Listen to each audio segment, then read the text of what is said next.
Well, it is Shakespeare's, arguably at least, most famous play, all of its betrayal, passion, and poetry. But this time, Hamlet is jam-packed into just 75 minutes. Short Shakespeare brings clarity and accessibility to help audiences reflect on this 400-year-old Shakespearean classic.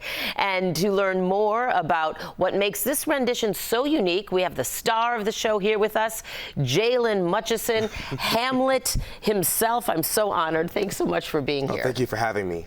So I understand this is your fourth Chicago Shakespeare Theater performance, yes. Right? Mm-hmm. But this, as I said, Hamlet in 75 minutes.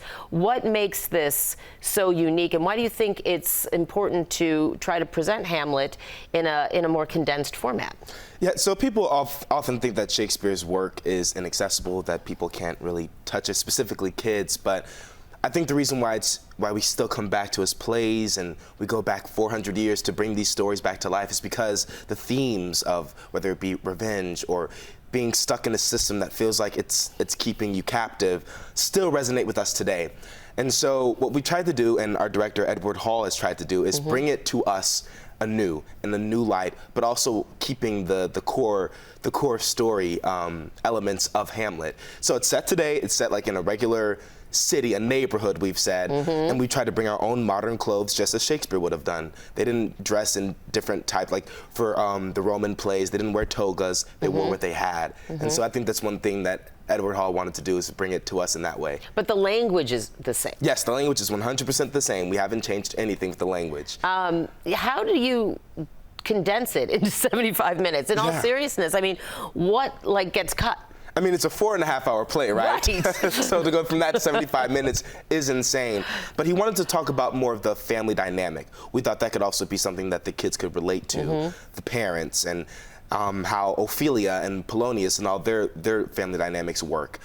So we want to focus on that for this version of it. Why do you think it's so important to make sure that kids in particular, I know everybody, you said, has really enjoyed this performance thus far, but why is it important to keep Shakespeare alive, if you will, for the young generation now and moving forward, generations moving forward? Yeah, our castmates often talk about, specifically Scott Aiello, often talks about some writers have great writing, great characters, great story, but only Shakespeare has all of that and gives you beautiful text to work off of. The poetry is just unmatched.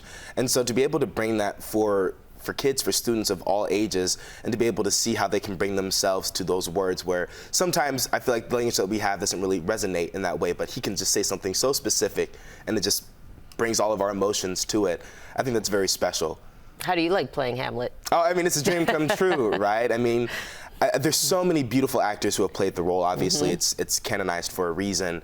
But to be able to bring my natural gifts and just my lived experience to this role is just such a blessing, and I'm grateful for it every time I get to step on stage. Is To Be or Not to Be from Hamlet? Yes, it is. Okay, I remember that from high school. That is the question. Jaylon Muchison, thank you so much for being here to talk about this. I mean, it sounds like a really interesting and engaging and accessible performance. So continue to break a leg, as they say in the biz. And to learn more, you can go to the website, ChicagoShakespeare.com.